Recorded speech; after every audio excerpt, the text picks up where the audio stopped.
आप इसका क्रम समझिए।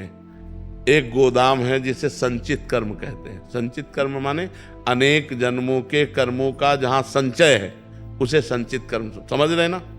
अनेक जन्मों के कर्मों का जो एक संचय है, गोदाम है, उसे संचित कर्म कहते हैं। उन संचित कर्म से जब शरीर रचना होती है तो मनुष्य शरीर की रचना पाप और पुण्य दो से होती है। देव शरीर की रचना पुण्य से होती है। जो यातना देह है नरक में जो मिलता है वो केवल पाप से मिलता है।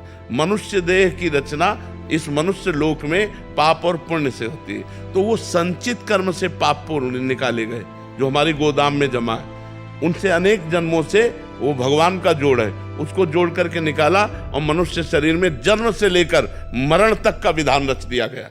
समझ रहे ना, जन्म से मरण तक का विधान रच दिया गया, उसे कहते हैं प्रारब्ध। अब जो हम कर्म कर रहे हैं इसे क्रियमाण कहते हैं। ये अभी साथ नहीं देंगे हमें।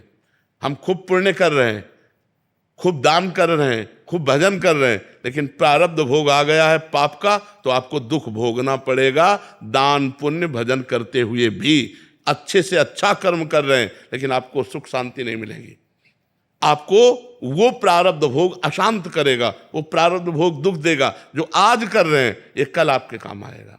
वर्तमान का जो दान पुण्य है, वर्तमान का जो सत्कर्म है, वर्तमान का जो परोपकार है, वो भविष्य में आनंद देगा। लेकिन आज हमको दुख सुख का वो क्रम भोगना पड़ेगा जो शरीर रचने के समय रखा गया है। समझ पा रहे हैं आप? हाँ, वो आज तभी देखा जाता है पाप कर्म करने वाला बड़ा उन्नति को प्राप्त हो रहा है, एक धर्मात्मा पुरुष कदम कदम पे दुख भोग रहा है, तो वो क्रम उसके पुण्य का लग गया। जो पाप कर्म वर्तमान में कर रहा है और पूर्व का पुण्य संयोग, तो उन्नति को प्राप्त होता चला जा रहा है। एक पुण्य कर्म कर रहा है लेकिन उसका पाप संयोग बन गया, वो दुख पर दुख भोगता चला जा रहा है। इसी क्रम को न समझने के कारण लोग कहने लगते हैं कि जो धर्म में चलते हैं वो दुख भोगते हैं और जो पाप कर्म करते हैं वो घूस लेते हैं, बेईमानी करते हैं, वो बड़े अच्छे से। ऐसा नहीं है, ऐसा नहीं है।